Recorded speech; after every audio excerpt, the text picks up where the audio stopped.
जिस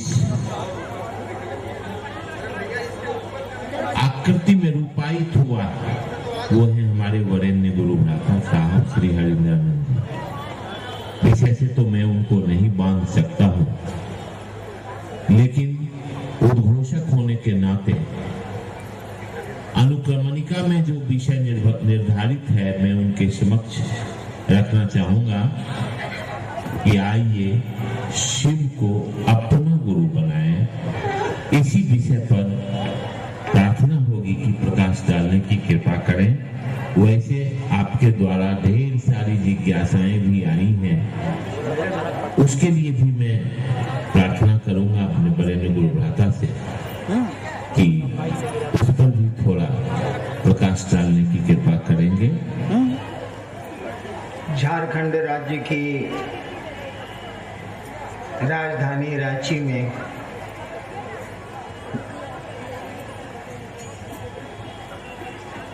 आपने शिव गुरु महोत्सव आयोजित किया।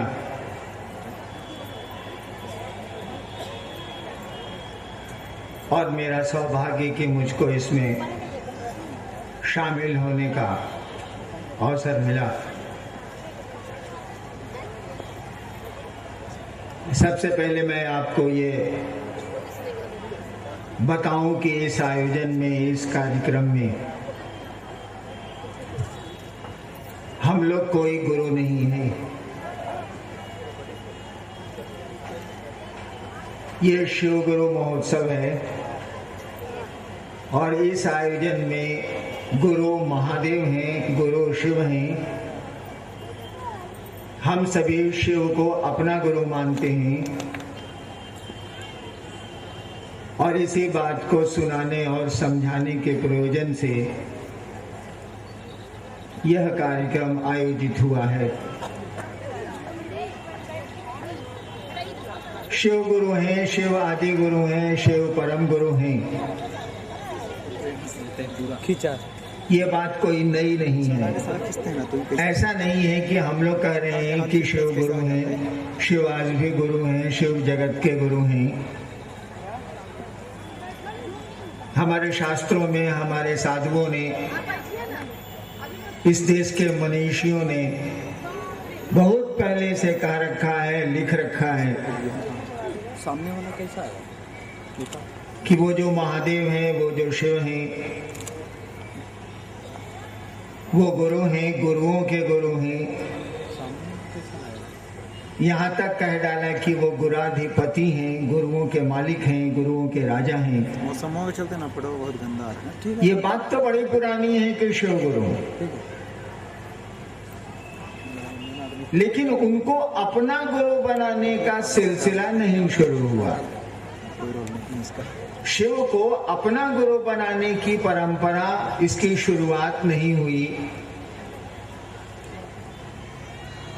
किताबों में कहीं न कहीं या कुछ जगहों पे हम लोगों को मिल जाता है कि लोगों ने शिव को अपना गुरु माना, बड़ी ख्याति भी प्राप्त की उन लोगों ने, किंतु दूसरों को प्रेरित नहीं किया, दूसरों को नहीं कहा कि उस शिव को वो अपना भी गुरु बना सकते हैं।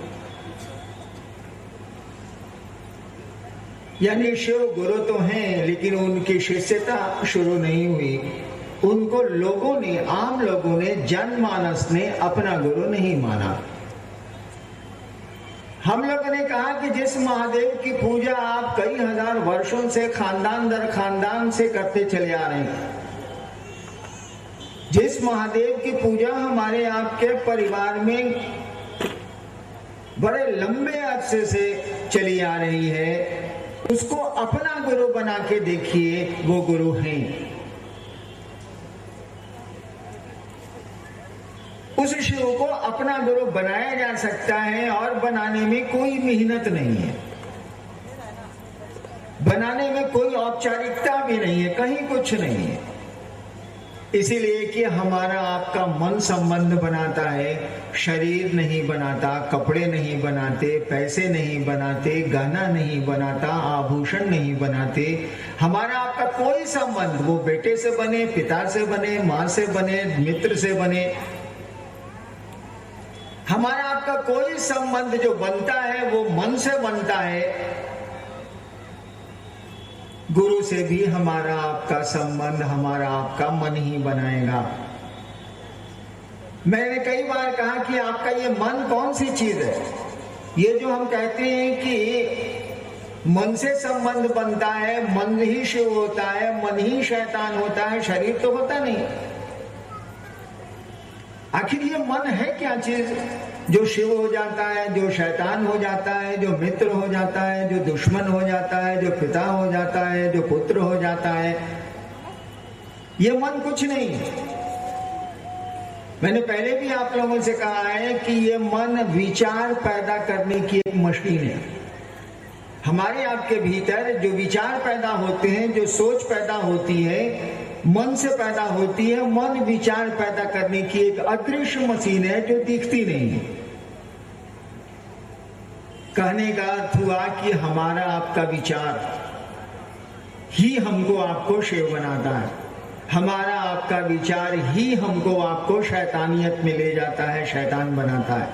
हमारा आपका विचार ही हमको आपको किसी का मित्र बनाता है, किसी का पुत्र बनाता है, किसी का पिता बनाता है।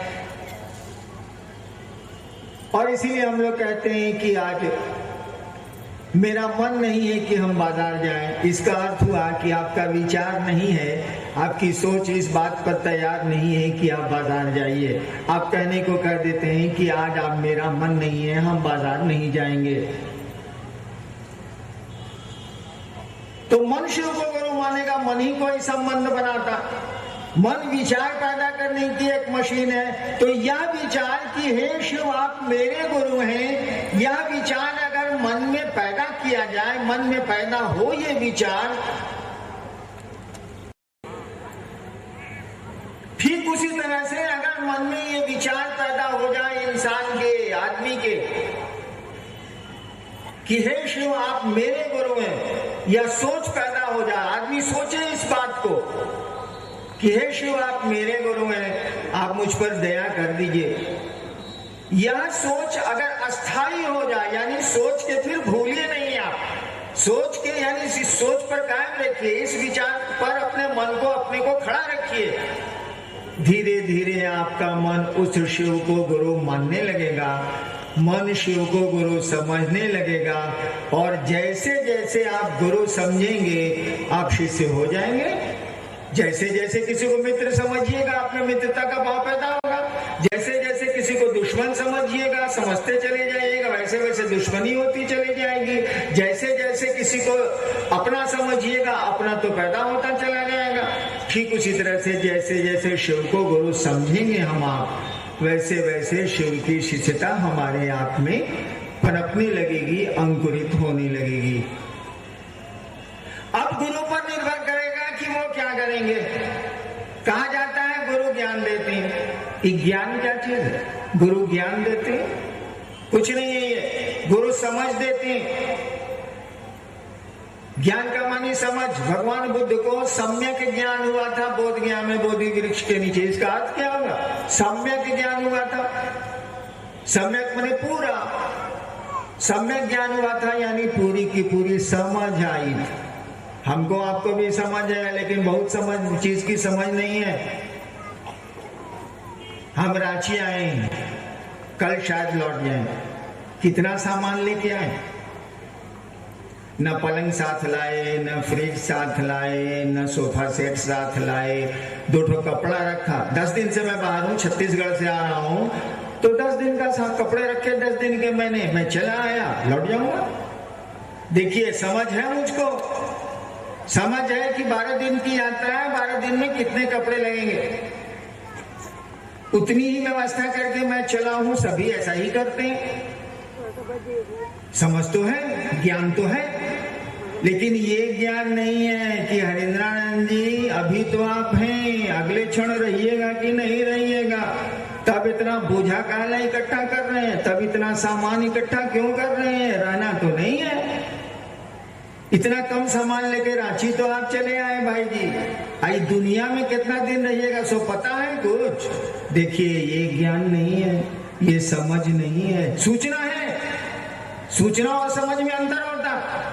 सूचना है कि कोई कभी भी जा सकता है। सांस आ रही है, जा रही है, आ रही है, जा रही है, नहीं आवे तब हमारी सांस आ रही है और जा रही है, ना कोई मशीन लगी है ना कुछ लगा है, आ रही है, जा रही है, आ रही है, जा रही है, आज जाके नहीं आवे तब क्या होगा? ये समझ नहीं है, मुझको भी नहीं है।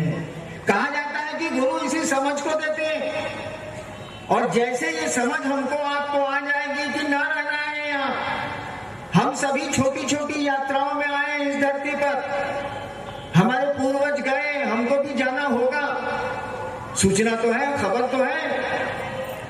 ये समझ में जिस दिन बात आ जाएगी, जिंदगी की दौड़ में हांफना बंद कर दीजिएगा, हाय हाय कम हो जाएगा, भाग दौड़ कम हो जाएगी, मन थोड़ा शांत होने लगेगा कि रे बाबू यहाँ तो टूर में आए हैं, छोटी यात्रा में आए हैं, रहना है, कितना माथा खराब करें, चलो काम चला लेते हैं, काम चल जाए यही बहुत है। गुरु इसी ज्ञान को देते हैं, इसी समझ को देते हैं, जिंदगी की हलचल कम हो जाएगी। ऐसा नहीं है कि मरने के बाद हम बैतरनी पार करेंगे, गुरु इस काम को करते हैं जी ना। गुरु जीने की कला सिखाते हैं। मरने के बाद क्या होगा ये कौन जानता है, कौन इसकी चिंता करता है, लेकिन जिंदा कैसे रहेंगे हम, माने जीवन हमारा सुखमय, शांतिमय, शिवमय कैसे होगा, गुरु इसकी कला सिखलाते हैं, इसकी समझ देते हैं। हम लोगों ने कहा कि उस शिव को गुरु बना के देखिए। हमारे शास्त्रों ने, हमारी किताबों ने, हमारे साधुओं ने गलत नहीं कहा है कि वो गुरु हैं। और आपको आश्चर्य होगा, मैंने जिस दिन शिव को गुरु माना था, भगवान समझ के माना था। आरा के गांगी श्मशान में रात के 2 बजे 1974 में मैंने शिव को गुरु माना था। मुझको पता नहीं था कि शिव गुरु होते, मैं जानता नहीं था। शिव को भगवान समझ के मैंने गुरु माना, और 8 वर्षों के बाद मैंने जाना कि दूसरे जानते हैं कि शिव गुरु हैं। मैं तो जानता ही नहीं था कि शिव गुरु हैं। मैंने भगवान समझा उनको, और भगवान समझ के उनको गुरु मान लिया। सोचा था कि गुरु भगवान होता है तो ये भगवान गुरु काहे नहीं है। हमको ये पता नहीं था कि शिव गुरु होते हैं। मैंने न कहीं पढ़ा था, न मैंने सुना था, मैं कुछ नहीं जानता था। श्मशान की साधना कई वर्षों से कर रहा था। एक दिन मेरे मन में ख्याल आया कि गुरु भगवान होते हैं तो ये भगवान गुरु काहे नहीं है। हमने सुना था भगवान शिव को कहते हैं, ईश्वर का नाम शिव है, शिव का नाम ईश्वर है। सुना था मैंने, समझा तो नहीं था, समझना कठिन है इस बात को, लेकिन सुना था मैंने, और मैंने शिव को गुरु मान लिया। जो परिणाम 8 वर्षों में मैंने देखे, मुझको लगा कि ये तो गुरु है, ये तो गुरु का काम करते हैं। मुझको लगा कि शिव नाम के नहीं, काम के गुरु है। और तब मैंने शुरू किया ये कहना कि भैया शिव को अपना गुरु मान के देखो, तुम्हारा लगता क्या है। एक तुम सोच भी नहीं सकते हो, इस सोचने में तुम्हारा क्या लगता है भाई।